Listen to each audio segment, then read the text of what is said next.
I get asked quite a lot of questions on this channel, and one of the questions I was asked, it was actually more of a comment, was how can you be so stupid and ignorant to such beautiful music out there? And almost a disbelief that I've not heard of a lot of this music. And I really thought about it, and I think it's a very fair question. I don't think they're out to insult me, but I just want to make clear that everyone's perception, and I don't want this to sound pretentious because that's not my intention, and I'm not reading from a script. It's just how I feel. Everyone's perception and understanding of music, art, culture, life, reality is completely different. It's completely different to everyone else's, and my reality over the years has really, really changed. I've gone through, as everyone has, I've gone through my own journey, my own story, and I believe mentally I matured late. Well, I mean that in respect to music. That's not just because I've heard this music late, but it's also because my understanding and appreciation of music has come very later in my life. I'm 41 now. And it brings me to this thought of experiences in life generally. And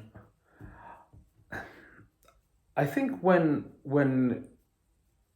people are going through difficult times, or if somebody's even going through, what could be termed as depression, or they're sad, or they've just broken up from a partner, or they've lost someone even, it's very easy for somebody else to give them advice, and it's usually always with a good intention to support them, to hold their hand. But I have learned, this might be going off tangent, but I don't really care at this point because it's something I just want to share with you guys. I have learned that it's not that important to have your friends in your life when you're going through a hard time.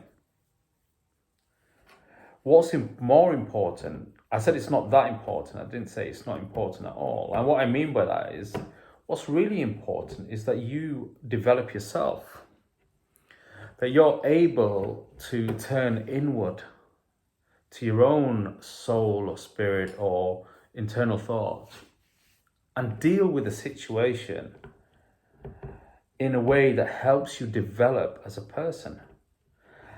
And the way I have done that, again, very later in my life, is through music. I think music is a big cure for a lot of things, and it can emphasize a lot of feelings that we're holding inside or we don't know we had. An example of that is when I listen to Luciano Pavarotti, or if I listen to Pink Floyd, Comfortably Numb, it takes me somewhere. What do I mean by that? It's not just internal gibberish. It could even be to do with the wavelengths, the frequency, but there's something powerful about music that creates a different emotion or projects a different emotion in you. But I think the key point is the last thing I said there. It's already in you. All this does, it triggers something that releases something that's already within.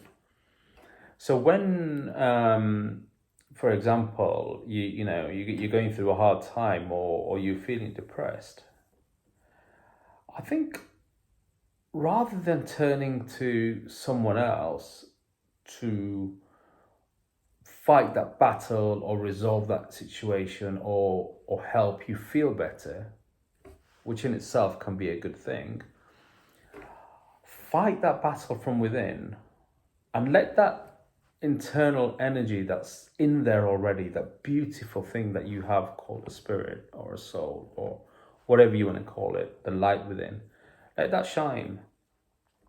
And I think you can do that through music. And the reason I'm a believer in that is music is just data. It's data, and how we interpret that data, it relates to our composure of mind. And if we can relate to that data in a specific way, it can transcend us into a different kingdom. And that kingdom can be, and I use that word intentionally, kingdom. That kingdom can be a kingdom of comfort, a kingdom of great pleasure. It could even be the kingdom of God. It could be a different kingdom. It can be whatever you want to call it. These are just words. Words are just man-made. But the feeling and that transition to a different place where certain music can take you is in itself something that's already within you. So if you, for example, if you feel like there's a lot of bad happening in the world, there's a lot of bad stuff that's happening to you, you turn the news on and it's always bad news. Or every time you talk to somebody, they're always talking about somebody else in a negative way or giving you a bad vibe. This is just data. And how you interpret that data is up to you. How you react to this information and how you let this information determine your mood or your feeling or your perception of being is down to you. It's not down to somebody else. So even if somebody gives you good news, you can interpret that into bad news. So the music is a real relief. And that's why a lot of, almost all religious institutions around the world, or religions, they have an element of singing praises or prayers, or there is some kind of vocal element to their ritual or their practice. But there is something beyond that as well, and that's the opposite of having a frequency, and that's to have no frequency, which is a bit of a contradiction, because zero frequency actually is an infinite frequency. Like the number zero, it has no end or start, it's infinite. And if you can somehow evolve and mature and grow your soul to an extent where you're able to deal with any external situation internally with music, you will eventually realize you can do it without music. You can actually do it without anything. You can do it without any sound at all. And all of a sudden, you have created this barrier to external forces, external data. You don't need to interpret the data anymore. Instead, what will happen to you is you will be the king of your own kingdom. All of a sudden, the data that you are interpreting is all only coming from within, because there are no external forces. Now, this can be done in two words that both begin with S: stillness and silence. Try it yourself. Try, and next time you have a problem, or you're feeling down, or you are feeling upset, or you need a break, rather than putting Netflix on, or even rather than talking to a friend or having a glass of wine, I'm not saying any of them things are bad, it might work for you, but try and do nothing. Try and just sit there and align yourself with something that is truth. Now, what I mean by something that is truth is something that is natural, nature, for example. Allow yourself, rather than to listen to Pink Floyd, Comfortably Numb, which is the greatest music and probably song in the world, allow yourself to sit in your garden and listen to the bees, or listen to the trees and the leaves in the trees in the wind. And eventually you'll find this stillness. Now, stillness isn't a stillness in the literal form. It doesn't mean that nothing moves, because movement is just displacement of or motion. That's what movement is, which in itself creates time. Stillness is the stillness of the mind, not the stillness of a physical object, because physical objects, probably for another video, don't actually exist.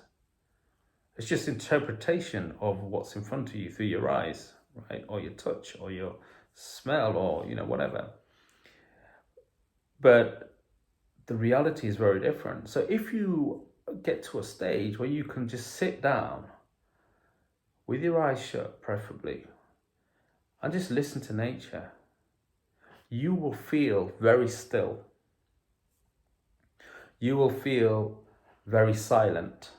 Your thoughts will slow down. You will have an internal battle between data that still wants to be interpreted in your mind and another part of you within that's fighting that. And that's a natural fight. It's not a good versus evil fight. That's a natural, it's almost like mental squatters' rights. And you don't battle them forcefully, you let them battle themselves.